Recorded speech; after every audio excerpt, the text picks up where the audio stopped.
আল্লাহর বিধান, আল্লাহর আইন বাদ দিয়ে পৃথিবীতে কেউ যদি উপায় করে, টাকা পয়সা কামাই করে, ইনকাম করে, দুইটা ক্ষতি হবে তার।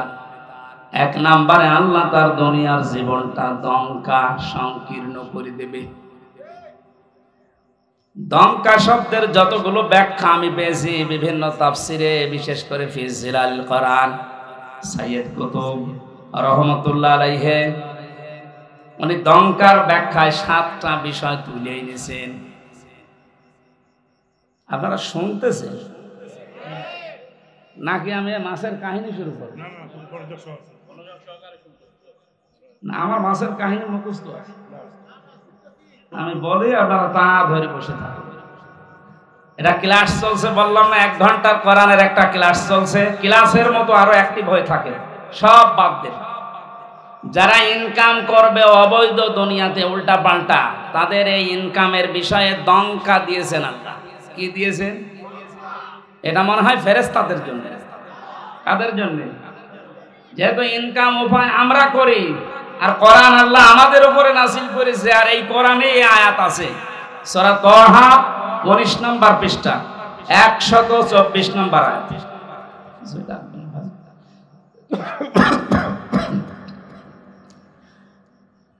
যেহেতু সব শ্রেণীর মানুষ এখানে আমরা আছি, এই জন্য আয়াতটা আমরা তুলে নিয়ে আসলাম এই জামাআ ফাওয়ার ব্যাখ্যায়। যারা অবৈধ ইনকাম করছেন, আপনি মনে করছেন আমরা এই মাত্র 5000 মানুষ শুনছি, না, এটা এখন তাম দুনিয়ায় ছড়াচ্ছে। সবাইকে উদ্দেশ্য করে বলছি, যারা অবৈধ ইনকাম এখনো থামাননি, থামেন। টাকা পয়সা যারা জমা করতে আছেন, আর রক্ষণ করবেন কি করে, সংরক্ষণ করে রাখবেন এই চিন্তায় আছেন না, আপনি পারবেন না। তাহলে আল্লাহর দঙ্কা এই শব্দটা মিথ্যা হয়ে যাবে। আল্লাহ তার কোরআনকে দুনিয়ায় মিথ্যা প্রমাণ করবে? বলেন। সুতরাং এর ভেতরে যা আছে কার্যকর 100 ভাগ হবে, আর এটা যে হচ্ছে আপনাকে আমি দেখাচ্ছি। না, দঙ্কার কয়টা ব্যাখ্যা বললাম? বলেন। 1 নম্বরে দুনিয়ার চর্ম চোখে আপনি দেখতে পাবেন আয় উন্নতি ভালোই হচ্ছে, বিভিন্ন লাইন দিয়ে অর্থ সম্পদ, টাকা পয়সা, বাড়ি গাড়ি, ব্যাংক ব্যালেন্স হয়ে যাচ্ছে। টাকা আসবে হয়তো আপনার 10 লাইন দিয়ে। আল্লাহ বলেন আমার আইন, আমার বিধান, আমার জিকির বাদ দিয়ে যদি ওগুলো উপায় হয়, আমার ওই টাকা ব্যয় হবে 15 লাইন দিয়ে। ওগুলো আসবে হয়তো 10 লাইন দিয়ে, বাজারের টাকা, ব্রিজের টাকা, কালভার্টের টাকা, কত জায়গায় আপনি সব সেট করে রেখেছেন, শুধু নিজে কিছু করেন না, ফেরেশতা সেট করা আছে। মাসে মাসে ওখান থেকে আপনার অ্যাকাউন্টে টাকা আসবে 10 লাইন দিয়ে, যাবে 15 লাইন দিয়ে। 2 নম্বরের ব্যাখ্যা, যারা অবৈধ ইনকাম করে তাদের এই অবৈধ জিনিস আল্লাহ দুনিয়াতে তাদের ভোগ করতে দেয় না। এটা যে দেয় না তার প্রমাণ বাংলাদেশে নেই, নাম ধরা লাগবে। সাবেক এই লোকটা গোপালগঞ্জের 4 ভাগের 1 ভাগ নিচে কিনে নিয়েছিল।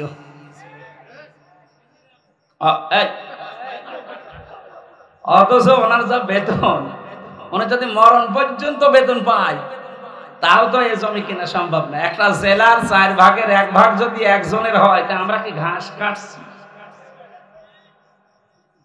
বলেন, এই লোকটার এখন কি আছে? সব হাইকোর্টের মাধ্যমে সরকার নিয়েছে। বাইরে যা ছিল সেগুলো তো বাজেয়াপ্ত। আমার মনে হয় এখন যদি অবস্থায় থাকে, কয়েকদিন পরে দুদক ডেকেছে, শেষ আবার ভিক্ষা করা না লাগে। দঙ্কায় আল্লাহর যে কথা ছিল যে দুনিয়ায় অবৈধ ইনকাম যারা করে ওদের ওই সম্পদ আল্লাহ দুনিয়ায় ভোগ করতে দেয় না, এটা কি আমেরিকায় যে ব্যাখ্যা করা লাগবে? এ দেশে ব্যাখ্যা শুনে বোঝা যাচ্ছে না? দুনিয়ায় যারা 3 নম্বরের ব্যাখ্যা, যারা পৃথিবীর ময়দান থেকে এভাবে উপায় করে, ওদেরকে আল্লাহ অপমৃত্যু দেয়। মানুষগুলো তো ঈমান নসিব হয় না, এমন মৃত্যু হয় দুনিয়া আটকে ওঠে। আমার ঝিনাইদার একজন কয়েকদিন আগে গেছে, 200 কোটি টাকার মামলা। আপনি মনে করেন কি যে 200 কোটি টাকা আপনার এই মুরব্বীরে যদি এখন থেকে বসিয়ে দেন, মরণ পর্যন্ত শুধু গুনতে থাকবে, শেষ করতে পারবে না। 200 কোটি। এটা মানুষের কয় টাকা লাগে এ দুনিয়া চলতে বলেন? মামলা হওয়ার পরে কি হয়েছে দেখেছেন? লাশের টুকরো খুঁজে পাওয়া যাচ্ছে না। তার মেয়ে এখন কান্নাকাটি করছে, একটা টুকরো অন্তত দেন, অন্তত লাশটা মনে করে দাফন করি, জানাজা পড়ায়, তাও পাচ্ছে। কয়েকদিন আগে ভারতের কলকাতার একটা খেজুর গাছে নাকি দুটো বিচি ঝুলেছিল। অনেকে বলছে এইটা এই লোকের বিচি। আমি দেখলাম ফেসবুকে যে বিচি মানুষের অত বড় হওয়ার কথা না, এর ছাগলের বিচি হবে। হয়তো ছাগল জবাই করে বিচি এরকম ঝুলিয়ে দিতেছে। কোন জায়গায় আল্লাহ নামিয়েছে আপনি তাকান। আপনি এখনো অবৈধ ইনকাম বন্ধ করেন না, উল্টা পাল্টা মামলা দিয়ে মানুষকে আপনি কালার করে দিন। এই জন্য এইগুলো করেন না। যারা মানুষের নামে মিথ্যা মামলা দেন, মানুষকে হয়রানি করেন, এর মাধ্যমে জুলুমের মাধ্যমে অবৈধ টাকা ইনকাম করেন, এই টাকা আপনি ভোগ করে যেতে পারবেন না। যদি করতে পারেন তাহলে এই আয়াত মিথ্যা হয়ে যাবে, কোরআন শরীফ জীবনও মিথ্যা হবে না। 2 নাম্বার আপনার অপমৃত্যু হবে। আপনি ঈমান নিয়ে যেতে পারবেন না, বেঈমান হয়ে মরবেন। এগুলো আল্লাহ একটা একটা করে দেখাচ্ছে। এইরকম চোখে আঙ্গুল দিয়ে দেখিয়েও যদি আমাদের পরিবর্তন না আসে, আবার কবে হুঁশ আসবে আমাদের? আমার দাদা মারা গেছে, আমি জেলখানায় থাকতে, উনি মাঝে মাঝে বলতো যে গন্ডার, এর চামড়া এত মোটা, এটা কাঁতো কুতু দিলে নাকি 3 দিন পরে টের পায় যে কাঁতো কুতু লেগেছে। এক লোক শ্বশুর বাড়ি যাচ্ছে, রাস্তার পর এক গন্ডার কাঁতো কুতু দিয়েছে। কি গো, আমারে কাঁতো কুতু দিলে আমি হাসি, আর এ হাসে না কেন? 3 দিন শ্বশুর বাড়ি থাকার পরে আসার সময় দেখছে গন্ডার হাসতেছে। বলছে, বন্ধু তোমার 3 দিন আগে কাঁতো কুতু দিয়েছি আমি, তখন তো তুমি হাসলে না, আজকে হাসতেছো। গন্ডার ওর নিজের ভাষায় বলছে, ভাই 3 দিন আগে যখন আপনি দিলেন, 3 দিন সময় লেগেছে চামড়া ভেদ করে আমার শরীরে কাঁতো কুতু লাগতে। গন্ডারের কাঁতো কুতু লাগে কয়দিন পর? আমাদের সাথে সাথে আমি আজ 12-13 বছর কাঁতো কুতু দিচ্ছি, তারপরেও তো আমার জাতির হুঁশ হয় না। সেই বিশ্ববিদ্যালয়ে 10 সালে ভর্তি হওয়ার পরে আমি মনে হয় 11-12 সাল থেকে ওয়াজের মাহফিলে, 12 সাল থেকে 24 সাল, এই 12 বছর, কত 3 বছর না ছিলাম ভেতরে, 9 বছর তো কাঁতো কুতু দিয়েছি বিভিন্ন কায়দায়। কই জাতির তো কোনো পরিবর্তন নেই। অবৈধ ইনকাম কি কমেছে? এমনকি আমারে ধরার পর আমার বাবার কাছ থেকে টাকা নিয়েছে। কই অবৈধ ইনকাম তো কমছে না। আর আমার মনে হয় এই আয়াতের উপর আমাদের এখনো 100% বিশ্বাস হয়, ভাষা বিশ্বাস আছে। এই জন্য লাজায় যাওয়ার যে কারণগুলো বললাম, এগুলো যেন আমাদের ভেতরে থাকলে আমরা এখন থেমে যাই। সাইরে যাওয়ার যে কারণগুলো বলছে, এগুলো থাকলে যেন আমরা থেমে যাই। আল্লাহ আমাদের আমল করার তৌফিক দাও, আমিন। আরো জোরে বলেন। বিশ্বনবী মুহাম্মদ রাসূলুল্লাহর মতো এরকম নামি দামি মানুষের চাচা মারা গেলে যদি আল্লাহ হাত ফেরত দেয়, চাচা মুশরিক, আমি হামজার মতো, এমনকি কাবা শরীফের ইমাম এখন আব্দুর রহমান সোদাইসিকে দিয়েও যদি কেউ মুশরিকের জন্য দোয়া করে, ওইটা কবুল হবে। অথচ টাটকা মুশরিক বাংলাদেশে মরে যায়, আর আমরা দোয়া করে গরু জবাই করে বলে জান্নাতে দিয়ে আসি, মনে হয় কন্ট্রাক্টরই নিয়েছে। জান্নাত তো আমাদের বাবার নাকি? এটা পুরাটা ধোঁকাবাজি। খালি আপনাদের ওই গরু ছাগল গুলো নষ্ট হয়, তারা কিচ্ছু হয়। এই জন্য এত কড়া ছিলেন, বারবার বলতেন হামজা, কোন মুশরিকের জন্য আমি জানাজায় যাব না, এমনকি জানাজা পড়াবো না। আমাদের উচিত হচ্ছে আমার নষ্ট হয়ে না যায়, আর চাই নষ্ট হোক। আলেমের নাম নিয়ে আছে এমন কিছু মানুষ বের হচ্ছে এই দেশে, এদের পেছনে রাঘব বোয়ালরা আছে, আমরা জানি না। তো এত শক্ত কথা বলার পরে এই 96% মুসলমানের বেশি টিকে থাকা সম্ভব না। যে কথাগুলো বলা হয় পুরাপুরি ইমান শেষ হয়ে গেছে, অথচ এর বড় কিছু আবেগলা নারী পুরুষ তার পেছনে আছে না নেই? বাংলার মুসলমানেরা হুশ আপনাদের কবে আসবে আমি জানি না। এখনই আপনাদের বিবেককে কাজে লাগান। ওয়াকালু লাউ কুন্না নাসমাউ আও নাকিলু মা কুন্না ফি আসহাবিস সাঈর। সূরা মুলকের 10 নম্বর আয়াতটা একটু ভালো করে খেয়াল করেন, আল্লাহর কথা। জাহান্নামে সাঈরের দরজা দিয়ে যখন মানুষ প্রবেশ করবে, দারওয়ান ফেরেশতা মালিক জিজ্ঞাসা করবে যে কেন এসেছেন আপনি জাহান্নামে সাঈরে। আমি এর আগে অনেকবার বলেছি জাহান্নামে একটা, জাহান্নামের দরজা 7টা।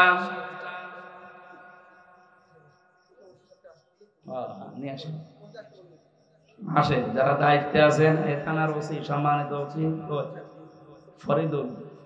ফরিদুল স্যার কই আসতেছেন, আসেন আমাদের স্টেজে আসেন, চেয়ারে নিয়ে। আমরা যে কথাটা বলছিলাম, শিরিক যদি কোনো মানুষ করে, এ লোকটা যদি মুশরিক সত্যি সত্যি প্রমাণ হয়ে যায়, এর জানাজা পড়া, এর জন্য দোয়া করা হারাম। আর কেউ যদি জেনে শুনে কোনো হারাম কাজ করে, তার ঈমান নষ্ট হয়ে যায়। এ পর্যন্ত বুঝেছেন? সুতরাং যারা জাতিকে আর শিরিকের দিকে ধাবিত করছে জিকিরের নাম নিয়ে, জিকির হবে কার নামে বলেন তো? আল্লাহ বাদ দিয়ে কেউ যদি আলী বাবা, শাহ আলী বাবা, দয়াল বাবা, পাগলা বাবার নামে জিকির করে, ও শিরিক করছে না? আর শিরিক করলে তাকে বলা হয় মুশরিক। আর মুশরিকের জানাজা পড়া, দোয়া করা জায়েজ আছে? এখন তো ফতোয়া আপনারা দিতে পারবেন। এই জন্য জিলহজ মাস শুরু হওয়ার পরে নবীজি যে 2 নাম্বার কাজ বেশি করতেন সেটা জিকির। কিন্তু এটা হওয়া লাগবে কার নামে? আরো জোরে। জিকিরের শব্দ আমরা কোরআন হাদিসে পেয়েছি মাত্র 4টা। সুবহানাল্লাহ, আলহামদুলিল্লাহ, লা ইলাহা ইল্লাল্লাহু, আল্লাহু আকবার। জিকিরের শব্দ কয়টা বলেন তো? জিকিরের সিস্টেমও আছে 4টা। যেমন তেমন ভাবে যা তা করে আপনি করবেন, এটা ইবাদত হবে না। কারণ এই জিকির তো আর খেলা তোলা জিনিস না, এটা একটা ইবাদত। এটা কি? নামাজে দাঁড়িয়ে যেমন এদিক ওদিকে তাকালে নামাজ হয় না, কথা বললে নামাজ হয় না, হাসলে নামাজ হয় না, হয়? বলেন। নামাজের ভেতরে যদি মনও এদিক ওদিকে চলে যায়, আমলে কাসির হয়, তাও নামাজ হয়। তাহলে ওটা যদি ইবাদত হয়, জিকিরও কি? জিকির যদি ইবাদত মনে করে কেউ করে থাকেন, শব্দ হচ্ছে জিকিরের। আবার বলেন তো কয়টা? বলেন। সিস্টেম 4টা। 1 নম্বরের শব্দ হচ্ছে আযকুর রাব্বাকা ফি নাফসিকা তাদাররুআ ওয়া খিফাতা ওয়া দুনাল জাহরি মিনাল কওলি ইলা আখিরি আয়াত। সূরা আরাফের 205 নম্বর আয়াতের প্রথম অংশে আছে, হে নবী আপনার রবকে আপনি যখন ডাকবেন মনে মনে ডাকবেন। কিভাবে? দিনাজপুরবাসী এটা রেকর্ড হচ্ছে, কালকে সারা দুনিয়ায় ছড়াবে। সবাইকে উদ্দেশ্য করে বলছি, জিকির যেহেতু ইবাদত, আরে জিলহজ মাস আসলে নবীজি এটা বাড়িয়ে দিতেন। সুতরাং পদ্ধতি নেওয়া লাগবে নবীর কাছ থেকে, কোনো বাবার কাছে না। 1 নম্বরে শব্দ কি? সুবহানাল্লাহ। 2 নম্বরে আলহামদুলিল্লাহ। 3 নম্বরে লা ইলাহা ইল্লাল্লাহ। 4 নম্বরে আল্লাহু আকবার। এর বাইরে কোনো জিকিরের শব্দ নেই। যদি থাকে ওগুলো দোয়া দরুদ। আমি কিছুক্ষণ আগে যেটা বললাম ওটা কোরআনের আয়াত, দোয়া হিসাবে আমরা পড়ি, রব্বানা আতিনা ফিদ দুনিয়া হাসানা, দুনিয়ায় আমাদের কল্যাণ দাও। ওটা একটা দোয়া, আমরা পড়ি কোরআনের আয়াতকে দোয়া হিসাবে। আর জিকির এটা ইবাদত, এটা নামাজের মতো, হজের মতো, যাকাতের মতো। এটা কি বলেন? শব্দ সে 4টা বললাম, এর বাইরে কোনো শব্দ আছে? এমনকি ইয়া রাসূলুল্লাহ, ইয়া রাসূলুল্লাহ জিকির করা হারাম। জিকির রাসূলের নামে নেই, রাসূলের নামে আছে দরুদ শরীফ। রাসূলের নামে কি জিকির? শুধুমাত্র করা লাগবে কার নামে? উযকুরুল্লাহা কামা আল্লামাকুম। জিকির করো ওইভাবে যেভাবে আল্লাহ শিখিয়েছেন। তা আল্লাহ সূরা আরাফের 205 নম্বর আয়াতে তো শিখিয়ে দিলেন আপনার রবের জিকির করবেন মনে মনে। 2 নম্বরে ভীত সন্তুষ্ট হয়ে, 3 নম্বরে কান্না জড়িত কণ্ঠে, 4 নম্বরে উচ্চ আওয়াজ বাদ দিয়ে। এই রেকর্ডকৃত বিষয় ছড়িয়ে দেবেন কালকে। সারা পৃথিবীর মুসলমানদেরকে বলছি, যেখানেই যান এই 4টা সিস্টেমের বাইরে যদি কেউ জিকির দেয়, ওটা জিকির না, ওটা ওর ফিকির। আমি আশা করি এটা ক্লাস চলছে, আপনি ছাত্রের মতো বুঝেছেন নাকি আমি রিপিট করব? এক ছাত্র এসে কাঁদছিল বাবার কাছে, জিজ্ঞাসা করছে, কি কাঁদো কেন? কথা বলে না। কি কাঁদো কেন, কিছু বলো। যে রেজাল্ট দিয়েছে। রেজাল্ট দিয়েছে তো ভালো, ফেল করেছে না পাস করেছে? ছেলেটা বলছে, আব্বা ফেল করলে তো কথা ছিল, ছিলাম 5-এ, নামিয়ে দিয়েছে 3। এরকম ছাত্র নয় তো আপনারা বলেন? আমি যা বলছি মনে থাকতেছে? সকালবেলা থেকে জীবনে কার্যকারী করা লাগবে। সুতরাং জিকিরের নামে উল্টাপাল্টা সবচাইতে বেশি এটা ভেজাল চলে বাংলাদেশ, ভারত আর পাকিস্তানে। পৃথিবীর বহু জায়গায় আমি আল্লাহর রহমতে গেছি, পাইনি। জিকির একটা ইবাদত, ওরা ইবাদতের মতো করে। অথচ এই 3টা দেশে এমন এমন জিকির চালু করেছি, দেখুন কোরআনে নেই, হাদিসে নেই, করলেই মানুষ মানে ঈমান হারা হয়ে যায়। আল্লাহর নাম বাদ দিয়ে আলী বাবা, শাহ আলী বাবা, কি বাবা বাবা নাম তুলিস আল্লাহ জানে। আল্লাহ আমাদেরকে বোঝার তৌফিক দিন, বলেন আমিন। জাহান্নামের এই মালিক যে দারওয়ান ফেরেশতা দাঁড়িয়ে আছে, ও কিন্তু জিজ্ঞাসা করবে যে কেন আসলে এখানে। ওরা 2টা কথা বলবে। যারা জাহান্নামে যাবে তারা কথা বলবে কয়টা? তারা বলবে, আমরা 1 নম্বরে শোনার পরে না শোনার ভান করে থাকতাম। এই চরিত্রের মানুষ দেশে নেই, আছে মানে আমরা এদেশে কোরআন হাদিসের কথা কম বলা হয়। তো অধিকাংশ মানুষ শোনার পরে না শোনার ভান করে থাকে। অমানা যুলামু মিম্মান ইফতারা আলাল্লাহিল কাযিবা ওয়া হুয়া ইদআ ইলাল ইসলাম। সূরা সফের 7 নম্বর আয়াতের প্রথম অংশে আল্লাহ জানিয়েছেন, এই পৃথিবীতে আমি আল্লাহর ভাষায় সবচাইতে বড় জালেম হচ্ছে ওই লোকটা যাকে ইসলামের দিকে ডাকা হয়, আহ্বান করা হয়, অথচ এই লোকটা ঘাড় ঘুরিয়ে অন্যদিকে চলে যায়। আর এই চরিত্রের মানুষ আমাদের দেশে বেশি। জাহান্নামে লাশার বর্ণনা পড়েছিলাম কোরআনে কারিমের সূরা মারিজে।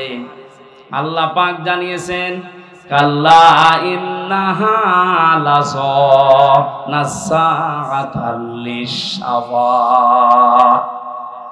জাহান্নামের লাশা একটা দরজার নাম। এখানে ওসি সাহেব আছে, চেয়ারম্যান আছে, জেনারেল শিক্ষিত মানুষ। ওনারা যদি জিজ্ঞাসা করেন জাহান্নাম কয়টা, আমার মনে হয় 1 বাক্যে বলবে 7টা। জিজ্ঞাসা করে দেখেন। অথচ কোরআনে কারিমে, হাদিসে, আমি তো কোরআনের উপরে অনার্স মাস্টার্স করেছি, আমি দেখেছি ওরা কোরআনে কোন জায়গায় জাহান্নাম 7টা এ কথা নেই। লাহা সাবাআতু আবওয়াব। আল্লাহ বলেন জাহান্নামের দরজা 7টা। কয়টা? লিকুল্লি বাবিম মিনহুম জুজউম মাকসুম। পৃথিবীতে যে যেই ধরনের অপরাধ করবে, গুনাহ করবে, আল্লাহ তাকে ওই দরজা দিয়ে প্রবেশ করিয়ে শাস্তি দেবে। এখানে যে বর্ণনা চলছেন, কোন দরজা? লাযা। বলেন বলেন। আগেরটা গেল সাঈর। 2টা কারণে আল্লাহ সাঈর নামে ওই দরজা দিয়ে প্রবেশ করিয়ে শাস্তি দেবে। 1 নম্বরে যারা শোনার পরে না শোনার ভান করে থাকতো।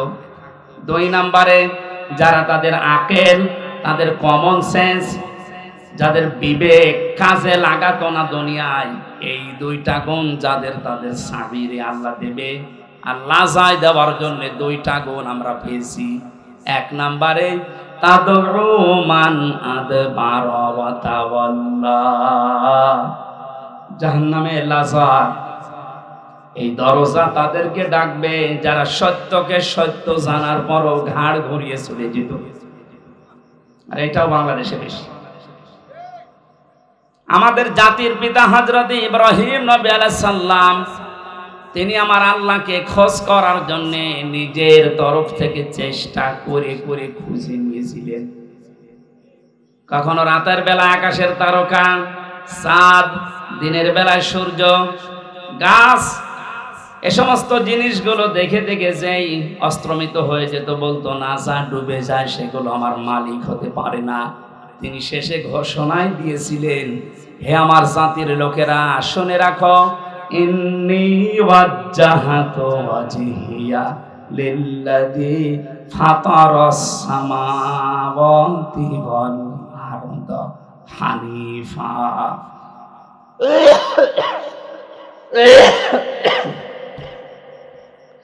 ওয়া মা আনা মিনাল মুশরিকিন।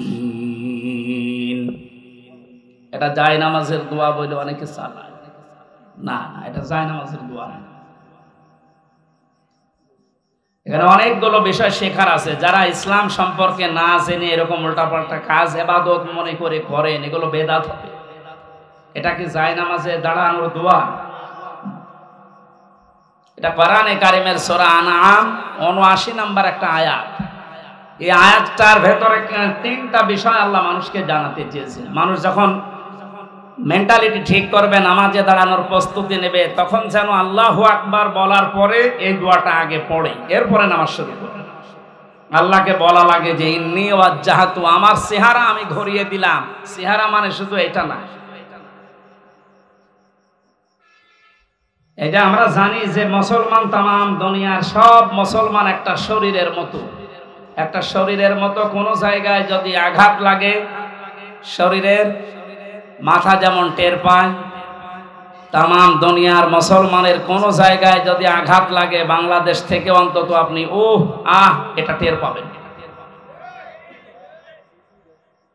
আমি কয়েকদিন আগে একটা ঘটনা শুনছিলাম। চিত্রনায়ক ছিল মিঠুন, নাম শোনেননি? এই লোকটা পরবর্তীতে সিনেমা জগৎ ছেড়ে দিয়ে, চলচ্চিত্র বাদ দিয়ে চলে আসে ইসলামের লাইনে। ওনার ব্যক্তিগত একটা কাহিনী শুনলাম। একজন মারা গেছে, ওনার কাছে খবর দেওয়ার পরে বলছে একটা লোক বিপদে পড়েছে, পড়ে যাও, মারা গেছে। উনি ইন্না লিল্লাহ পড়লেন না, একটু আফসোস করবেন, করেন কি হয়েছে ভাই আপনার? একজন মারা গেল, বিপদে পড়লো, আপনি ইন্না লিল্লাহ পড়ে বা অন্য কোনো কিছু বলে? বলছে না, আমার মনের ভেতরে তো ওই রকম কিছু আসতেছে না। কারণ আল মুসলিম আখুল মুসলিম, মুসলমান মুসলমানের ভাই। নবীজির হাদিস ছিল তামাম পৃথিবীর সব মুসলমান একটা শরীরের মতো। শরীরের কোন জায়গায় আঘাত লাগলে যেমন তামাম শরীরে খবর হয়ে যায়, আপনি আমাকে খবর দিলেন যে একজন মুসলমান বিপদে পড়েছে, মরে গেছে, তা আমার শরীরের ভেতরে তো সেরকম কোনো অনুভূতি আমি পাচ্ছি না, তা আমার মনে হয় তার কিছু হয়নি। পরবর্তীতে খোঁজ নিয়ে দেখা গেল হ্যাঁ সত্যিই ও বিপদে থেকে বেঁচে গেছে। আমি এটা দ্বারা বোঝাতে চাচ্ছিলাম, একজন মুসলমানের ভেতরে কিরকম অনুভূতি আসলে সে বুঝতে পারে যে আমার মুসলমান ভাই বিপদে পড়েনি। তাম দুনিয়ার মুসলমানেরা যদি আজ নবীজির হাদিস অনুযায়ী একটা শরীরের মতো আমরা হতে পারতাম, আমার মনে হয় ফিলিস্তিনে যে অবস্থা চলছে আরো অনেক আগে স্বাধীন হয়ে যেত। আমরা ওই হাদিসটাকে ওই ধাঁচে নিয়ে যেতে পারিনি। তাহলে আমার চেহারা বলতে শুধুমাত্র এই মুখমণ্ডল না, আমার ব্যক্তি, পরিবার, সমাজ, রাষ্ট্র প্রত্যেকটা একটা চেহারা। প্রত্যেকটা কি? এই চেহারাগুলো আমি সব আজ ঘুরিয়ে দিলাম আল্লাহ তোমার দিকে। তুমি আসমান আর জমিন বানিয়েছো আমি খেলা করার জন্য, লোক দেখানোর জন্য না, হানিফা একনিষ্ঠ ভাবে আমি ঘুরিয়েছি। এখন আমি আর কারো দিকে নেই, আমি চীনের দিকে নেই, আমেরিকার দিকে নেই, রাশিয়ার দিকে নেই, ভারতের দিকে নেই, আমি আছি তোমার দিকে। এই কথা বলে মানুষ একটা নামাজে দাঁড়ায় আল্লাহু আকবার বলার পরে এই কথা বলতেছে, ও কোন জায়গায় আছে আপনি টের পাচ্ছেন? আল্লাহর সামনে সরাসরি দাঁড়িয়ে, আমান আমিনাল মুশরিকিন, আর বলছে আল্লাহ আমি কিন্তু মুশরিক না। জাতির পিতা হযরত ইব্রাহিম আল্লাহকে খোঁজ করে করে তিনি পেয়েছিলেন, আর আমাদেরকে ইসলামের নিয়ম নীতিগুলো চোখে আঙ্গুল দিয়ে দেখিয়ে দিলেও আমরা অনেকে মানতে চাই না। আমি এটা বোঝাতে চাচ্ছি, জাহান্নামে লাজার এই দরজা তো তাদের ডাকবে যে মানুষগুলোকে সত্য জানার পরও যারা অহংকার করে ঘাড় ঘুরিয়ে দুনিয়া থেকে মুখ ফিরিয়ে চলে। আর এটা দিন দিন এদেশে বেড়ে যাচ্ছে। যারা মাল সম্পদ জমা করে আর এগুলো সংরক্ষণ করা যায় কি করে সেই চেষ্টায় থাকে সব সময়। আমার ভাইরা, জিলহজ মাস যেহেতু শুরু হয়ে গেছে, নবীজি যেভাবে জিকির করতেন, আজ যারা জাতিকে জিকিরের নাম নিয়ে মুশরিক বানাচ্ছেন, শিরিকের দিকে ধাবিত করছেন, তারাও থামেন। জিলহজ মাসের 3 নাম্বার আমল, নবীজি এ মাস আসলেই ঘোষণা দিতেন যাদের সামর্থ্য আছে তারা যেন অবশ্যই কোরবানি করে। কি করে বলেন বলেন? এ শব্দটা সে জন্মের পর থেকে শুনছি, কোরবানি কি, এটা এর ইতিহাস কি, কোথা থেকে এসেছে, এটা শুরু হয়েছে কোন দিন থেকে? অধিকাংশ মানুষ আমরা ইব্রাহিম আলাইহিস সালামের জীবন থেকে মনে করে কোরবানি পেয়েছি। হযরত ইব্রাহিম আলাইহিস সালাম তার সন্তানকে জবাই করছে, কোরবানি দিচ্ছে ইসমাইলকে, এটা থেকে আমরা জানি না। কোরবানি শুরু হয়েছে এসে দুনিয়া শুরুর পর থেকে। ওইটাই আল্লাহ তেলাওয়াত করে করে আমাদেরকে শুনিয়েছেন নবীর মাধ্যমে। আল্লাহ পাক বলেন সূরা মায়েদা 27 নাম্বার আয়াতটা আমরা পড়েছি, এখান থেকে আমরা কয়েকটা, কমপক্ষে 12টা শিক্ষা বের করব আজকে। আপনারা থাকবেন তো কিছু সময়? ঠিক আছে। যেটা একটা নতুন বিষয়, বোঝার জন্য একটু মন মানসিকতা এদিকে দিয়ে রাখবেন। জন্মের পর থেকে যারা কোরবানি শোনেন, শুধু ইব্রাহিম ইসমাইল নবী না, জন্মের পরে না, এই পৃথিবী তৈরি হওয়ার পর থেকে কোরবানির সিস্টেম চলে আসতেছে। হয়তো এক এক নবীর সময় এক এক রকম সিস্টেম ছিল। হযরত আদম আলাইহিস সালামের 2 সন্তানের ব্যাপারে আল্লাহ বলেন, হে নবী, আপনি আপনার উম্মতদের সামনে এই আয়াত তেলাওয়াত করে শোনান। দিনাজপুরবাসী, আল্লাহর নবী মুহাম্মদুর রাসূলুল্লাহ যদি এখন বেঁচে থাকতেন, এই দিনাজপুরের 5 বাড়িয়ে রাস্তার পাশ দিয়ে যদি এখন হেঁটে যেতেন, এই ময়দানে যদি এতগুলো উম্মত দেখতেন, এখানে বসে বসে এই আয়াত তেলাওয়াত করে শোনাতেন। কারণ সামনে এখন এই বিষয়গুলো আমাদের আছে, কোরবানি। কোরআনে কারীম থেকে এবার বলছি, জবান খুলে বলেন, শয়তান যেন আশপাশে থাকলেও দূরে চলে যায়। আউযু বিল্লাহি মিনাশ শাইতানির রাজিম, বিসমিল্লাহির রহমানির রহিম,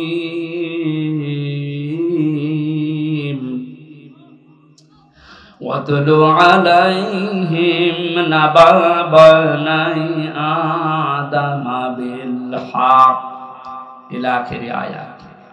সূরা মায়েদা। কোন সূরা? বলেন বলেন। মায়েদা মানে দস্তরখানা। মায়েদা মানে কি?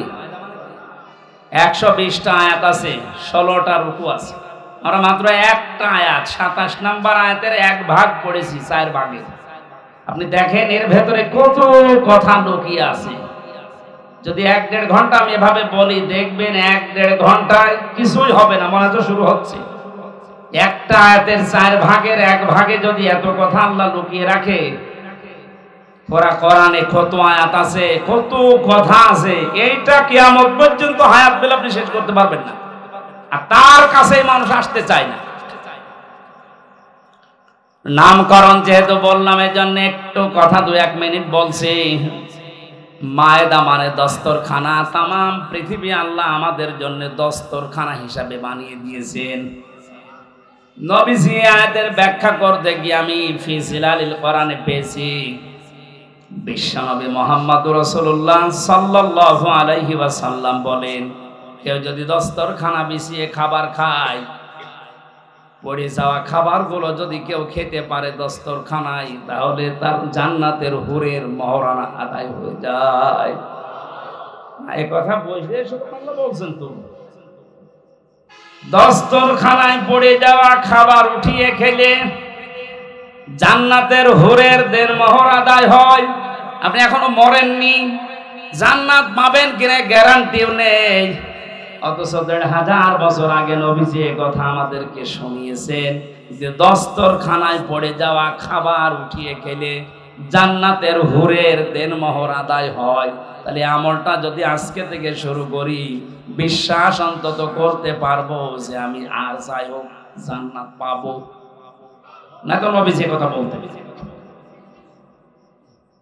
দ্বিতীয় নম্বরে, আমাদের এই শরীরের ভেতরে 360টা হাড় আছে, জোড়া দেওয়া আছে, জয়েন্ট দেওয়া আছে।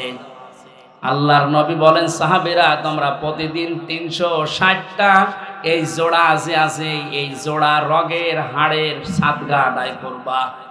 সাহাবীরা বলেন, হুজুর আমরা এত গরিব মানুষ, প্রতিদিন সাদগা করবো, টাকা পাবো কোথায়? নবীজি বলেন, 2টা কাজ করবা দুনিয়ায়, তাহলে 360টা হাড়ের সাদগা আদায় হয়ে যাবে। 1 নম্বরে, মসজিদে যদি কোনো ময়লা আবর্জনা থুথু লালা এরগুলো কিছু পড়ে থাকে, কারো উপরে না তাকিয়ে নিজের দায়িত্ব মনে করে ওটা ফেলে দিবা। অথচ এই দায়িত্ব এখন শুধু ইমামের, মুয়াজ্জিনের আর খাদেমের। হাদিসকে শুধু ইমাম, মুয়াজ্জিন, খাদেমরা মানবে আর আমরা আল্লাহর ওলি হয়ে গেছি। আজকে থেকে এই যে হাড়গুলোর জয়েন্ট, আপনি কি মনে করছেন এমনি এমনি জয়েন্ট গুলো আল্লাহ দিয়েছে? এভাবে যদি সোজা থাকতো দুনিয়ায় কিছুই ধরতে পারতেন না। এত সুন্দর করে আমার আল্লাহ একটা জিনিস ধরার জন্য 360টা জোড়া দিয়ে দিয়েছে। এগুলো তো সাদগা আদায় করা লাগবে। আজকে থেকে কোন মসজিদে যদি ময়লা পড়ে থাকে, নিজের দায়িত্ব মনে করে আপনি তুলে ফেলে দেবেন। সুবহানাল্লাহ বলার যে কায়দা, এমন হয় কিয়ামতের আগে আমল হবে না। 2 নম্বরে, রাস্তায় চলতে গিয়ে কোন কষ্টদায়ক বস্তু যদি আপনি দেখতে পান, নিজের ইমানি দায়িত্ব মনে করে এটা তুলে উঠিয়ে ফেলে দেবেন। কিন্তু বাংলাদেশের মানুষের চরিত্র স্বভাব আলাদা। রাস্তার ময়লা মাটি এগুলো তুলে আরো ফেলে দেওয়ার কথা, আর আমরা বাড়ি ঘরের সব পরিষ্কার করা ময়লা রাস্তায় এনে ফেলে রাখি থাক। নবীজি বলেন, যারা রাস্তার কষ্টদায়ক বস্তু তুলে ফেলে দেয়, এদের ইমানের যে 77টা অঙ্গ আছে তার ভেতরে সর্বনিম্ন স্তর এইটা, যে তার ইমান আছে, বোঝা যাবে রাস্তার কষ্টদায়ক বস্তু তুলে ফেলে দিয়েছে। আর আমরা আরো যদি রাস্তায় কষ্ট দেওয়ার জন্য ময়লা মাটি এনে ফেলে রাখি, আমাদের ইমান আছে আমরা কোন চিহ্ন দিয়ে বোঝাবো? এখন যদি বলেন আমার দাড়ি আছে, আরে ভাই রবীন্দ্রনাথ ঠাকুরেরও দাড়ি ছিল, আমার জুব্বা আছে, আবু জাহেলের জুব্বা ছিল না। আপনি মনে মনে করেন আমি ইমানদার, আমি মসজিদের দিনাজপুরের সভাপতি, আর আবু জাহেল ছিল কাবা ঘরের সভাপতি। ইমান বোঝাতে হলে এই 77টা বিষয় আপনাকে জানা লাগবে। প্রথম হচ্ছে লা ইলাহা ইল্লাল্লাহর ঘোষণা দেওয়া, সর্বনিম্ন হচ্ছে রাস্তার কষ্টদায়ক বস্তু তুলে ফেলে দেওয়া। নবীজি বলেন, যদিও তুলে ফেলে দিতে পারে তাহলে বুঝবে সে যেন তার ভেতরে ঈমান আছে। পৃথিবীর মানুষেরা 750 কোটি মানুষ এখন মুসলমানদের নবীর এই হাদিসের দিকে তাকান। রাস্তার কষ্টদায়ক বস্তু তুলে ফেলে দেওয়া যে মুসলমানের ঈমানের সর্বনিম্ন স্তর চিহ্ন, সেই মুসলমান মুসলমানদেরকে মানুষকে কষ্ট দেবে, এটা আপনারা মানেন কি করে? কিছু হলে আমাদের উপরে দোষ চাপিয়ে দেন। আমাদের ঈমানের তো সর্বনিম্ন স্তর এটা, যে রাস্তায় কোনো কষ্টদায়ক জিনিস থাকতে পারবে না।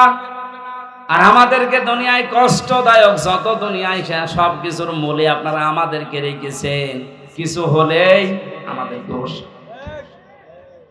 সুতরাং বুঝতে হবে, যারা মানুষকে কষ্ট দেওয়ার জন্য কাজ করে এরা নবীর উম্মত, মুসলমান না, এরা অন্য কিছু। সূরা মায়েদার যে নামকরণ শুনলেন, এখান থেকে আপনি কি পেলেন বলেন তো?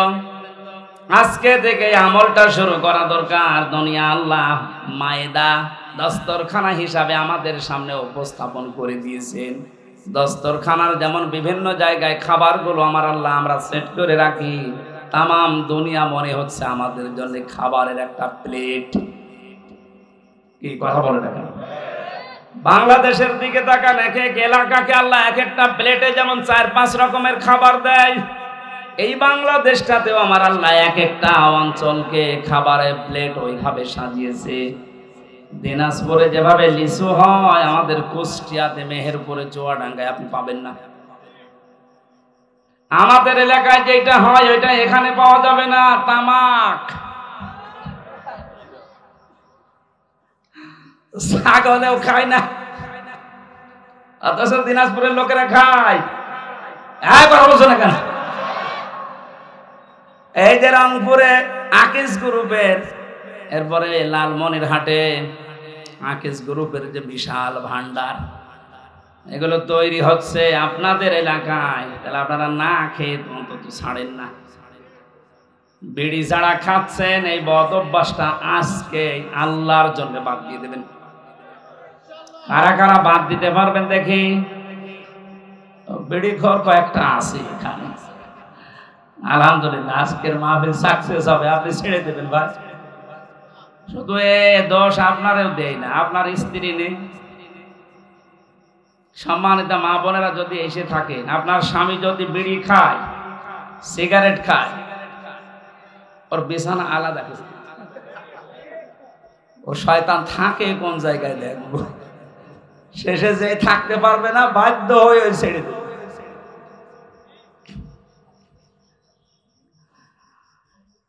এবার আল্লাহ পাক আমাদেরকে যেটা শুনিয়েছেন, কান খাড়া করে শোনেন। ওয়াতলু আলাইহিম নাবা আবনাই আদম বিল হক। হে নবী, আপনার উম্মতদেরকে এই দিনাজপুরে যারা উম্মত দাবি করছে, তাদের সামনে আপনি আদম নবীর 2 সন্তানের কোরবানির যে কাহিনী, এটা তেলাওয়াত করে শোনান। আমার এখানে প্রশ্ন আছে, এই আমরা বাতাস দিচ্ছিল, কে আছে এখানে? এবারে আপনারা জিজ্ঞাসা করবেন, এই যে প্রথম শব্দ আমার আল্লাহ দিলেন আব্দুল্লাহ, আপনি তেলাওয়াত করেন। আলাইহিম, তাদের নিকটে, নাবা আবনাই আদম বিল হক, হযরতে আদম নবীর 2 সন্তানের যে কোরবানির কাহিনী, এটা আপনি এদেরকে তেলাওয়াত করে শোনান। কিভাবে শোনাবেন? বিল হক, সঠিকভাবে, যথাযথভাবে, সত্য যেটা ওইভাবে। এখন আমাদের প্রশ্ন আসে, আমরা 1500 বছর আগে না, এই পৃথিবী তৈরি হওয়ার পরে এই ঘটনা, হাজার হাজার বছর পরে এই ঘটনা শুনে আমরা করব কি? নাকি আমাদের এখানে কি করণীয় আছে? আল্লাহ 12টা জিনিসের পরে দিয়েছেন, আমরা দেখি। প্রথম নাম্বারে তেলাওয়াত। কি শব্দ দিয়েছেন? আরো জোরে বলেন। আমি যদি এনাকে মুরব্বীকে বলি তেলাওয়াত করেছেন আজকে, উনি বলবে হ্যাঁ। কি পড়েছে তেলাওয়াতে? হয়তো আলাম তারা কাইফা ফাআলা রাব্বুকা বিআসহাবিল ফিল আলাম ইয়াজআল কায়দাহুম ফি তাদলিল ওয়া আরসালা আলাইহিম তায়রান আবাবিল। তেলাওয়াত হয়েছে? কথা বুঝতেছেন? আল্লাহর প্রথম শব্দ ওয়াতলু, আপনি তেলাওয়াত করে শোনান আপনার উম্মতদেরকে। ওনারে বললাম তেলাওয়াত করেছেন আজকে, উনি তো এই সূরাটা মনে করেন শোনাইছে, তেলাওয়াত হয়েছে না? পড়া কোরআনে 3টা শব্দ আমি পেয়েছি কোরআন পড়ার ব্যাপারে, তারা, রাতালা, তালাওয়া। অভিধান বেত্তা যারা আছে, এই 3টা শব্দের ব্যাখ্যায় লিখেছেন, কেউ যদি কোনো কিছু তেলাওয়াত করতে চায়, তার 4টা হক আদায় করা লাগবে। 1 নাম্বার, ওটাকে শুদ্ধ করে পড়া লাগবে। 2 নাম্বারে ওটা বুঝতে হবে আপনাকে। 3 নাম্বারে ওই বোঝা বিষয়ের উপরে আপনার প্র্যাকটিক্যাল লাইফে আমল থাকা লাগবে। 4 নাম্বারে ওইটা যেন মানুষ মানতে পারে, এই ব্যবস্থা করে দেওয়া লাগবে। তাহলে অনেকে শুদ্ধ করে হয়তো তেলাওয়াত করেছে। 2য় নম্বরটা, এই কথা বলে না কেন? নেই। 3 নাম্বারটা, যতটুকু পড়েছে অতটুকু ওনার প্র্যাকটিক্যাল লাইফে থাকবে। উনি তেলাওয়াত করেছিল আলাম ইয়াজআল কায়দাহুম ফি তাদলিল। হে নবী, আপনি কি তাদের দিকে তাকিয়েছেন? আল্লাহ হাতিওয়ালাদের সাথে কি ব্যবহার করেছিলেন? তাদের সমস্ত ষড়যন্ত্র আমার আল্লাহ কি নস্যাৎ করে দেয়নি? কায়দাহুম, কায়দা মানে কি? কায়দা বলি না আমরা, কায়দা করেছো, এই কায়দা মানে ষড়যন্ত্র। আল্লাহ কি তাদের ষড়যন্ত্র নস্যাৎ করে দেয়নি? এটা উনি পড়ার পরেই মনের ভেতরে 100% দৃঢ় বিশ্বাস রাখবে।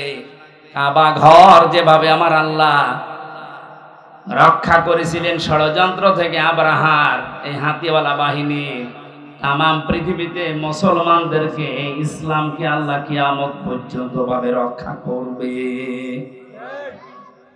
আজ আমরা ইসলামের দুরবস্থা থেকে অনেকে সাইড কেটে চলে যাচ্ছে, দিনকাল ভালো না। তা আপনি কি পড়লেন? কোরআনের আয়াতের উপর তো আপনার 100% বিশ্বাস এখনো আসেনি, তার মানে আপনার তেলাওয়াত হয়নি। নবীজিকে আল্লাহ বললেন আপনি তেলাওয়াত করে শোনান, তো তেলাওয়াত করলেই তার মানে আপনি বুঝবেন যে কি আল্লাহ বলতে চায়। হযরতে আদম আলাইহিস সালামের যে শরীয়ত আমরা শুনেছি, ওই সময় সন্তান হতো জোড়া জোড়া করে, আগের পক্ষের আর পরের পক্ষের একটা একটা করে তিনি বিবাহ দিতেন। যে মেয়েটাকে বিবাহ করার কথা, তাসলিমা আর আকলিমা, হাবিলের সাথে যেটা সেটা সুন্দরী ছিল, কাবিলের সাথে যেটা ওটার চেহারা অত ভালো ছিল না। সেই পৃথিবীর শুরু থেকে মেয়েদের চেহারার উপরে মানুষের একটা চাহিদা আল্লাহ তৈরি করে দিয়েছে। এটা আমি বানালাম নাকি? সূরা আল ইমরানের 14 নম্বর আয়াতে আল্লাহ দলিল দিয়েছেন, যুজ্জিনা লিন-নাসি হুব্বুশ শাহাওয়াতি মিনান নিসা। আমি ভালোবাসা, আকর্ষণ, মহব্বত এরকম কিছু তৈরি করে দিয়েছি, শোভনীয় বানিয়ে দিয়েছি তোমাদের কাছে 9টা জিনিসকে। তারা 1 নম্বরে তোমাদের স্ত্রী, মেয়ে লোক। মেয়ে লোকের চেহারার সাথে পুরুষের আকর্ষণ এই সৃষ্টি করেছেন কে? আর জোরে। আমাদের আদি পিতা হযরতে আদমকে আল্লাহ যখন বানিয়েছিলেন, জান্নাতের ভেতরে তার সব নিয়ামত ওকে ছিল, কিন্তু মনের ভেতরে তার শান্তি কাঙ্ক্ষিত মানের পাচ্ছিলেন না। আমার আল্লাহ মনের ভাব বোঝার কারণে তন্দ্রা দিয়ে তার বাম পাজরের হাড় ফুলে একটা নারীকে আল্লাহ বানিয়েছিলেন, হযরতে হাওয়া আলাইহিস সালাম। এটা ইবনে কাসিরে আছে। এই পৃথিবীতে 4 জন মহিলাকে আল্লাহ সবচাইতে বেশি সুন্দরী বানিয়েছেন, তার ভেতরে 1 নম্বরে আমাদের আদি মাতা হযরতে হাওয়া আলাইহিস সালাম। এত সুন্দর করে আল্লাহ দুনিয়াতে আর কাউকে বানাননি। 2 নম্বরে হযরতে বিলকিস, এত সুন্দরী ছিল। 3 নম্বরে ইব্রাহিম আলাইহিস সালামের প্রথম স্ত্রী হযরতে সারা। 4 নম্বরে ইউসুফ নবীর স্ত্রী হযরতে জুলাইখা। যদিও অনেকেই কেউ কেউ হযরতে ফাতেমাতুজ জোহরার কথা জানিয়েছেন, কিন্তু আগের 4টাই প্রসিদ্ধ। হাওয়া আলাইহিস সালাম, বিলকিস, সারা, জুলাইখা। এত সুন্দর করে আমার আল্লাহ তাদেরকে বানিয়েছেন, কিয়ামত পর্যন্ত অত সুন্দরী মানুষ আর আসবে না। পরিমণিত কি কিছুই না, কারণ ওরা তো সরাসরি আমি জেলখানার পাশে দেখেছি।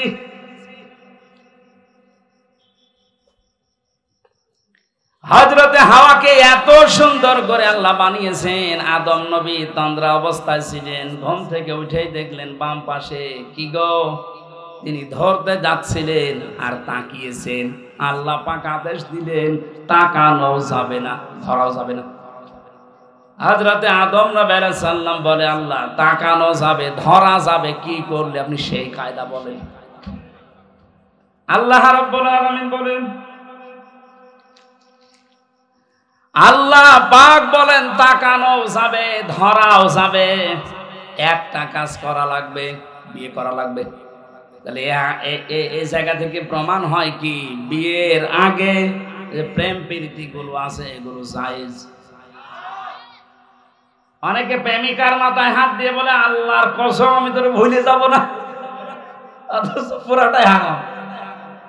বিয়ের আগে ওর মাথায় হাত দেওয়া জায়েজ আছে? কথা বলে না কেন? না, এলাকায় প্রেম প্রীতি বন্ধ হয়ে গেছে। প্রেম প্রীতির বন্ধন নামে সিনেমা তৈরি হচ্ছে। আদম নবী আলাইহিস সালামকে আল্লাহ বললেন বিয়ে করতে হবে, উনি বলছে আমি রাজি। এই দেশের যুবক যারা আছে, আমার মনে হয় ওরা যদি পৃথিবীর কোন ফরজের খবর না রাখে, বিয়ে করা ফরজ এটা জানে না। সন্তান যাদের আছে প্রাপ্তবয়স্ক, রিজিকের দিকে আপনি না তাকিয়ে তার বিয়ে দিয়ে দেবেন। বিয়ে করলে যে সমস্ত উপকার গুলো আছে আপনি এগুলো টের পাবেন। আপনি মনে করছেন না, আজকে একটা ফেসবুকে একটা স্ট্যাটাস দিয়েছে এক মহিলা, বলছে আমি প্রতিষ্ঠিত হব, দরকার হয় বুড়ি হব, তারপরে বিয়ে করব। আল্লাহ যৌবনকে ভোগ করার জন্য যে সময়টুকু দিয়েছেন, এই সময় পার হয়ে গেলে আপনার দিকে তো কেউ তাকাবে না। এই জন্য মেয়েদের শুকরিয়া আদায় করা দরকার পুরুষের এই যৌন চাহিদাকে। এটা আছে বলে আপনি আজ এত দামি। কথা বলেন।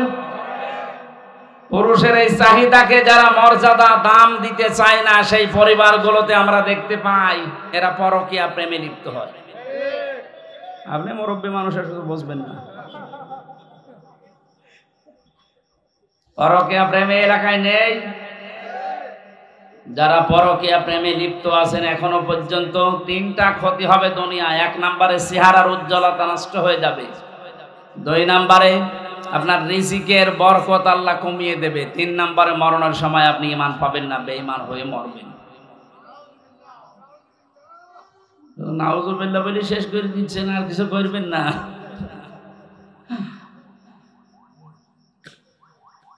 হযরত আদম বলছে, আল্লাহ আমি রাজি আছি বিয়ে করতে, তুমি ব্যবস্থা করো। বলে বিয়ে করতে হলে দেনমোহর দেওয়া লাগবে।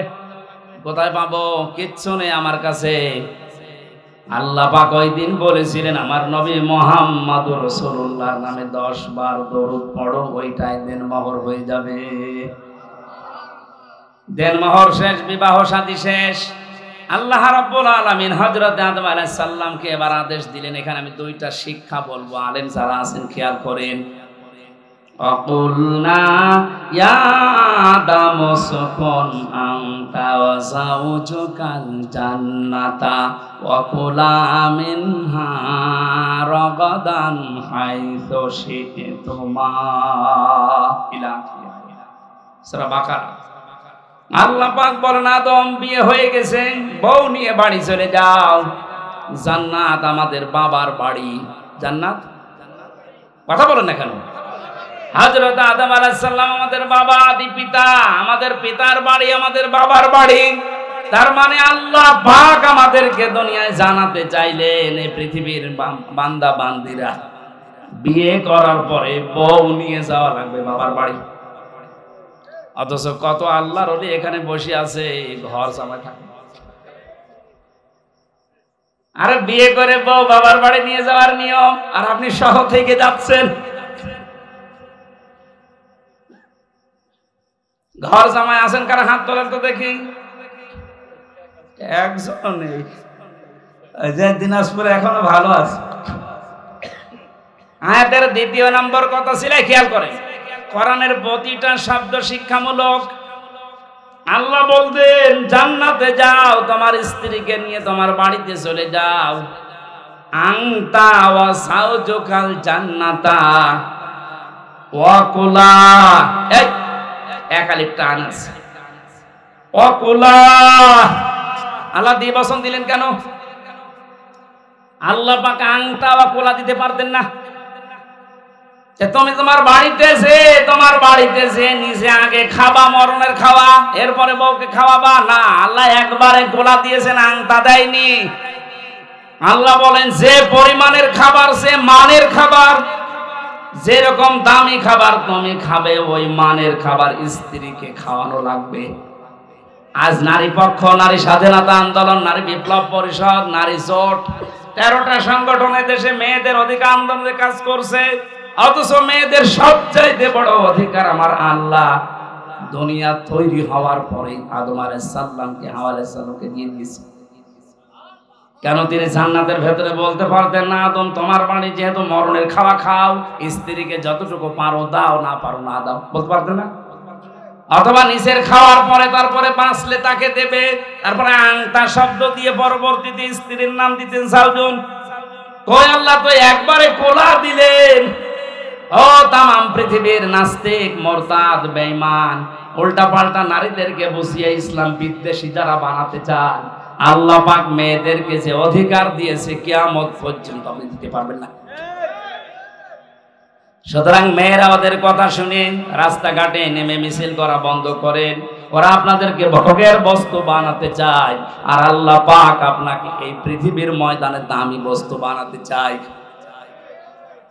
তাহলে আমাদের উচিত হচ্ছে আদম আলাইহিস সালাম আমাদের জাতির পিতা, জান্নাতে যাবার পরে আল্লাহ বললেন সাবধান, নিজে খাবে, স্ত্রীকেও খাওয়াবে, ওই মানের পোশাক, ওই মানের খাবার।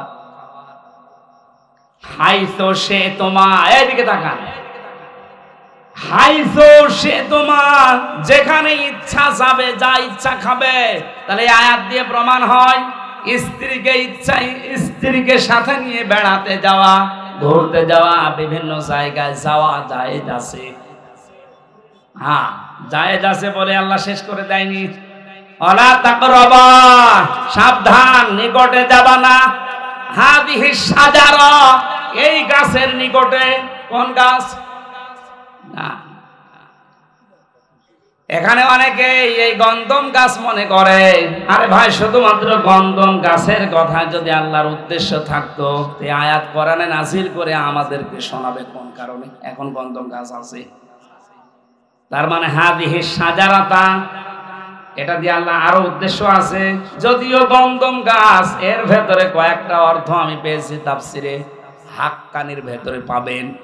1 নম্বরে মুফাসসিরিন ইকরাম লিখেছেন, আল্লাহ পাক জানিয়েছেন আদম শুধু তোমার জন্য না, কিয়ামত পর্যন্ত তোমার সন্তানাদি দুনিয়ায় যারা যাবে, এই মানুষগুলো যেন আল্লাহর নিষিদ্ধ কোনো বর্ডার পার না হয়।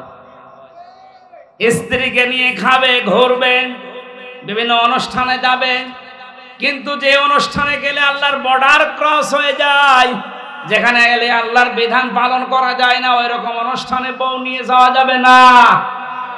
আপনি বিবাহ অনুষ্ঠানে যান, আমি নিষেধ করছি না, কিন্তু এমন বিয়ে অনুষ্ঠানে বউ নিয়ে, মেয়ে নিয়ে, বেটার বউ নিয়ে যাওয়া যাবে না, যেখানে গেলে নিজে আল্লাহর বিধান মানা যায় না, তারাও মানতে পারে না। এরকম বিয়ে দেশে নেই। কথা বলে না। এখন যদি বলেন আত্মীয়তা থাকে না, না থাক, আগে আল্লাহর বিধান, তারপর আপনার আত্মীয়। বিশ্বনবীকে আল্লাহ জানাতে বলেছেন, নবী আপনি জানান, লা তাআতা লিমাখলুকিন ইল্লা বিমাসিয়াতিল খালিক। এই পৃথিবীর ময়দানে আল্লাহ এবং রাসূলের অবাধ্য হয়ে যায় এমন কোন কাজ দুনিয়ায় কারো সঙ্গে করা যাবে না। এটা যদি বিয়ায় না থাকে, না থাক, কারণ যে বিয়ায় জাহান্নামে নিয়ে যাওয়ার কারণ হয়ে দাঁড়াবে, ওইরকম বিয়ায় থাকার চাইতে না থাকা ভালো। তাহলে আয়াত থেকে যে কয়টা শিক্ষা পেয়েছেন, প্রথম শিক্ষা কি? বিয়ে করে বউ বাবার বাড়ি নিয়ে যাওয়া লাগবে। 2 নম্বরে যা খাবেন, যে মানের খাবার, ওই মানের খাবার তাদেরকে দেওয়া লাগবে। এক কথা বলে না কেন? যেই মানের ঘরে থাকেন, ওই রকম মানের ঘর তাদের ব্যবস্থা করা লাগবে। যেই মানের কাপড় আপনি পরেন, ওই মানের কাপড়ের ব্যবস্থা তাদের করা লাগবে। এরপরে তাকে নিয়ে মাঝে মাঝে ঘুরতে যাওয়া, আনন্দ করা। কিন্তু এমন জায়গায় ঘোরা যাবে না, এমন অনুষ্ঠানে যাওয়া যাবে না যেখানে গেলে আল্লাহর বিধান মানা যায় না। আজ বাংলাদেশে এমন এমন দিবস নাম দিয়ে চালাচ্ছে, যে দিবসে গেলে ঈমানও যায়, আমলও যায়।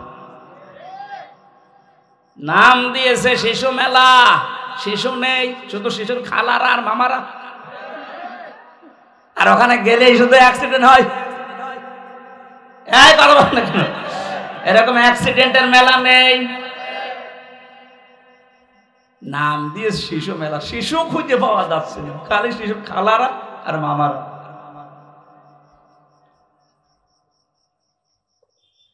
আমার ভাইরা, এই জন্য এমন কোন অনুষ্ঠানে, এমন কোন জায়গায় বউ নিয়ে আপনি যেতে পারেন না যেখানে গেলে আল্লাহর বর্ডার ক্রস হয়ে যায়, নিষিদ্ধ জায়গা হয়ে যায়। যদি যায়, আল্লাহ পাক বলেন ফাতাকুনা মিনাজ জালিমিন, দুইজনেই কিন্তু জালেম হয়ে যাবে। হযরত আদম আলাইহিস সালামের যে সন্তান কাবিলের ভাগ্যে যে মহিলা জুটেছিল, তাসলিমা আর আকলিমা, এই সুন্দর চেহারা নাই, এই জন্যে ওর আগের সিরিয়ালে যেটা এসেছে, এই মেয়েটাকে বিয়ে করার জন্য প্রস্তাব দিয়েছে আদম নবীকে। হযরতে আদম আলাইহিস সালাম সন্তানকে বললেন, না, এটা সম্ভব না, আল্লাহর আইনের বিরুদ্ধে কাজ কখনোই করা যাবে না। ও তখন ফোন দিয়ে নিজের ভাই যেটা সুন্দরী মেয়েটার সাথে বিয়ে হবে, আগে যদি ভাইকে সরিয়ে দিতে পারি, তাহলে এই মেয়েটা আমার জন্য সহজ হয়ে যাবে। এই চিন্তা ভাবনা তার ব্রেনের ভেতরে ঢুকিয়েছে শয়তান। আল্লাহ পাক বলেন ইদি করবা কুরবানান ফাতুকবিলা মিন আহাদিহিমা ওয়া লাম ইউতাকাব্বাল মিনাল আখার।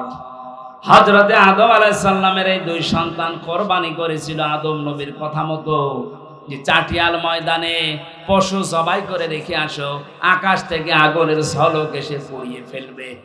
ওই জামানার কোরবানি ছিল এইটা। কথা বুঝতেছে? হযরতে আদম নবীর ওই জামানার শরীয়ত ছিল এরকম, আপনি কোরবানি জবাই করে রেখে আসবেন চাটিয়াল ময়দানে, আকাশ থেকে আগুনের ঝলক এসে পুড়িয়ে ফেলবে, তাহলে বুঝবেন আপনার টাকা হালাল, ওইটা কবুল হয়েছে। আর যারটা পোড়াবে না, অভাবে থেকে যাবে, তার বুঝতে হবে টাকার ভেতরে দুই নাম্বারই আছে।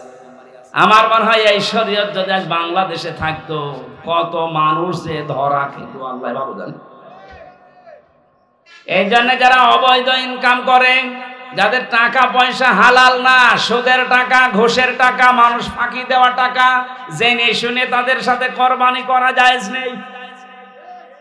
যদি কেউ করে জেনে শুনে, তাহলে আপনার হালাল টাকার কোরবানি হবে না। নাকি মাসলা বলা ভুল হয়ে গেল? এই এলাকায় এসব আছে। আপনি কোরআনে যত জায়গায় কোরবানি শব্দটা পাবেন, দেখবেন তার আগে আল্লাহ নামাজের কথা দিয়েছেন, ওলে ইন্না সলাতি ওয়া নুসুকি। এই যে সলাতি ওয়া নুসুকি, নুসুক শব্দের অর্থ তিনটা।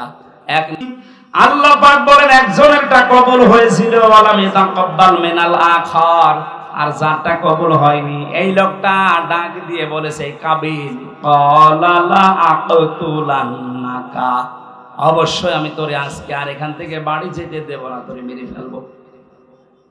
আজ বাংলাদেশে আপনি একটা মিলাবেন বৈধভাবে, সৎভাবে, অনেকের সাথে অনেকে চরিত্র দিয়ে পেরে উঠতে পারে না, তখন তাকে রাস্তা থেকে সরিয়ে দেওয়ার ব্যবস্থা করে। এমন এমন মামলা, হামলা, বিপদ আপদ তার ভেতরে তারে ফেলে দেয়, সে যেন আর উঠতে না পারে। কোরআনে কারিমের সূরা নিসা 5 নাম্বার পারা 15 নম্বর পৃষ্ঠার 12 নাম্বার লাইনের 113 নাম্বার আয়াত। বাড়িতে একটু আয়াতটা মিলাবেন। ওয়াইয়াকাসবে খাতিয়াতান আও ইসমান সুম্মা ইয়ারমি বিহি বারিয়ান ফাকাদ হিতামালা বুহতানা ওয়া ইসমান মুবিনা। শেষ করে দেব? মেলা রাত হয়ে গেল, আমি তো এখনো খাবারই খাইনি। খাবার খাওয়া লাগবে না? ঠিক আছে, আর একটু করে খাবার নিয়ে আসে।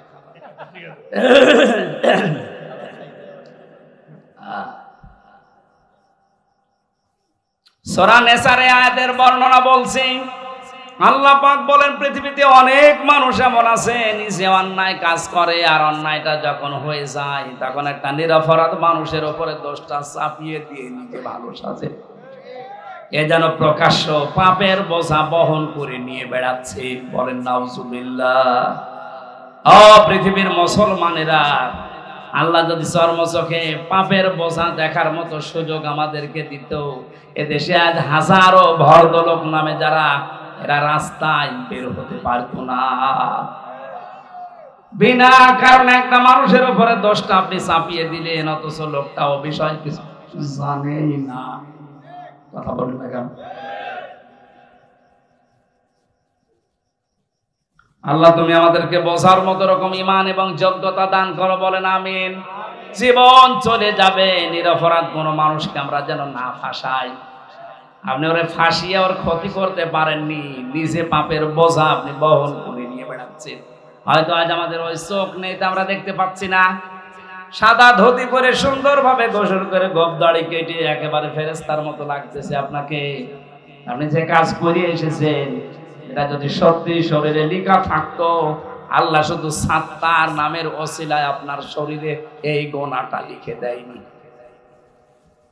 উনি যদি সাত্তার নাম না নিত, তাহলে আমরা যে যে অপরাধ করি ওইটা আমাদের শরীরের বিভিন্ন জায়গায় লেখা থাকে, রাস্তায় বের হওয়া যেত। দিনাজপুরবাসী যখন ওরটা কবুল হয়নি তখন হাত বাড়িয়েছে, আমি তোকে মেরে ফেলবো। যাকে মেরে ফেলার জন্য হুমকি দিয়েছে হযরতে আদম নবীর সন্তান হাবিল, কিন্তু আর হাত উত্তোলন করেনি মেরে ফেলার জন্য। তিনি একটা কথা শুনিয়েছিলেন, ভাইকে আজ আমরা যারা একামতে দিনের সাথে আছি, এদেশে ইসলাম কায়েম হোক, এই নেশা এই পেশা নিয়ে ঘুরি, তাদের ওই একই কথা। এত অত্যাচার, এত জুলুম, এত নির্যাতন সহ্য করার পরও আমরা পাল্টা আক্রমণ করি না। আমরা আদম নবীর সন্তান হাবিলের মতো এই কথাই বলি, ক্বালা ইন্নামা ইয়াতাকাব্বালুল্লাহু মিনাল মুত্তাকিন। হে ভাই কাবিল, তোমারটা কবুল হয়নি, এজন্য তুমি আমাকে মেরে ফেলতে চাও।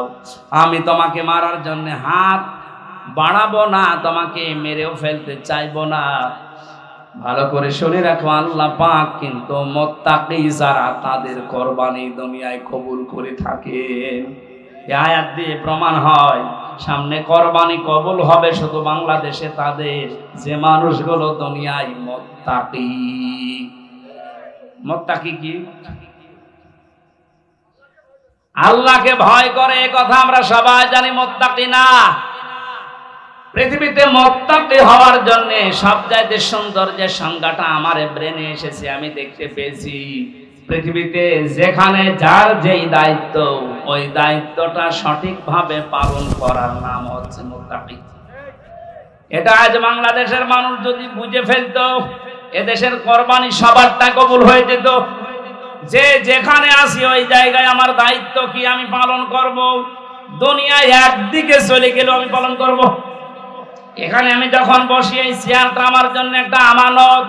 এটা কি কি হবে কি হবে না ওদিকে ভাবার সময় কোরআনপন্থী লোকদের থাকে না, কারণ আমি মুত্তাকি, আমার এই দায়িত্ব এই আমানত আমি পালন করবই।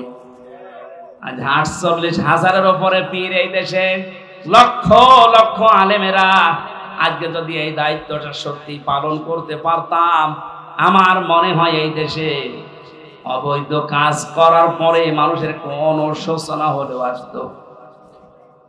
শুধু জুলুম করার কারণে যারা দায়িত্বে আছে ওরাই আল্লাহর দরবারে দাঁড়াবে মনে করছেন। এই দেশের হাজার হাজার আলেম, হাজার হাজার মসজিদের ইমাম, খতিব, বক্তা, এরা আল্লাহর দরবারে আসামির কাঠ ঝোড়ায় দাঁড়ানো লাগবে। ধোঁকা দিয়ে বোকা বানিয়ে আপনি জাতিকে পাগল করতে পারেন, আল্লাহ পাগল হবে? দিনাজপুরবাসী এবার আয়াতটা 9টা ব্যাখ্যা এই মুত্তাকির আছে। আমরা একটা একটা করে বলি নাকি? না, আপনাদের মনে হয় এরকম আগ্রহ আর নেই? আগ্রহ আছে তো, বারবার ডিস্টার্ব করছে, কিছু বলছেন না। এই যে বারবার জয়বাদ দিল, বলে টাকা তোলেন, টাকা তোলেন। টাকা আমি তুলতে পারি? টাকা তোলার জন্য তো কিছু হাওয়া দেওয়া লাগে, দেশে হাওয়া পাবো কোথায়? ব্যাগ দিতে বলছে, এই মাহফিল এভাবে হয় না। আপনারা কি করছেন? আমরা তুললেন 9:45। এ পর্যন্ত আপনারা যদি কালেকশনে ঠিক করতে না পারেন, আমি তো বললাম যে এগুলো পারি না। যারা নিয়ে যাচ্ছে, যারা দেওয়ার জন্য নিয়ে এসেছিলেন ওগুলো আর বাড়ি নিয়েছে না, বিপদে পড়বেন, দিয়েছেন। আপনার অন্তত একটা টাকা হলেও যেন এই অনুষ্ঠানে থাকে। যারা যাচ্ছে একটু 2-4 মিনিটের ভেতরে আমরা যাব, এখনো অনেক কথা বাকি।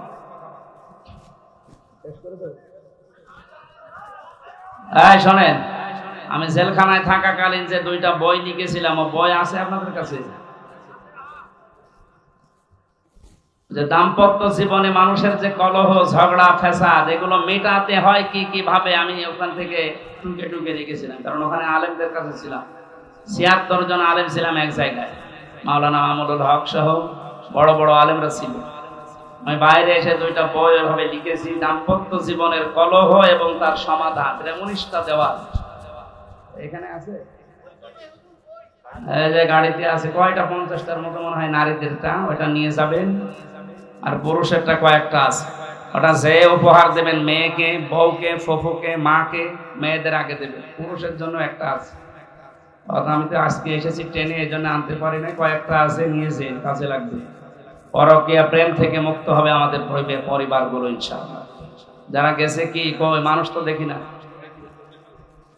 টাকা পয়সা যারা নিয়ে এসেছেন একটু বের করেন, বের করে যারা দিচ্ছে ওনাদের সাথে মিলে দিয়ে দিন। একটু তাড়াতাড়ি। সুবহানাল্লাহ, আলহামদুলিল্লাহ, লা ইলাহা ইল্লাল্লাহ, সুবহানাল্লাহ, আলহামদুলিল্লাহ, লা ইলাহা ইল্লাল্লাহ।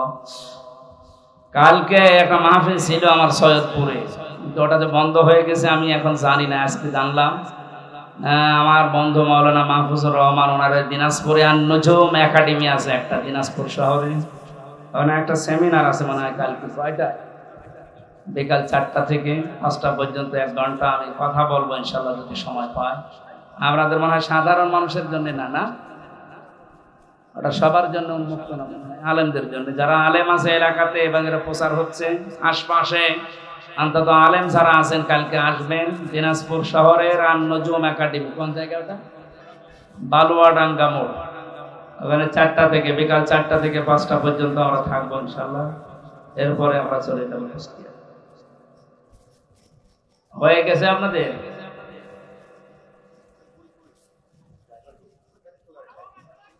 ওই যে গাড়িতে আছে পেছনে, এখানে নিয়ে আসেন। এখানে নিয়ে এসে যারা নিতে চায় নিয়ে বাড়িতে যে অবশ্যই তাদেরকে পড়াবেন। ওটা নভেল নাটক না পড়ে এটা পড়াবেন একবার। আমার মনে হয় যতটুকু বিশ্বাস, এর ভেতরে যত তথ্য আছে, পড়াটা পড়তে পারলে অনেক গোনা থেকে বেঁচে থাকতে পারবে মহিলা। পুরুষের জন্য একটা আছে মনে হয় কয়েকটা, মেয়েদের জন্য বেশি আছে, এটা নিয়ে জানা। আমি কালেকশনে কথা বললে মানুষেরা হুজুর ওয়াজ করেন রাত 12টা পর্যন্ত মরে যান। আমি যখন খাইনি সেদিকে খেয়াল নেই, তো টাকা দিতে চাই। সুবহানাল্লাহ, আলহামদুলিল্লাহ, লা ইলাহা ইল্লাল্লাহ। আপনাদের এলাকাতে ওই যে মাওলানা হারুন রশিদ দিনাজপুর ভার্সিটি দানেশ বিশ্ববিদ্যালয়ের পেছনে বাড়িয়েছেন, এটা আমাদের বিশ্ববিদ্যালয় ছিল।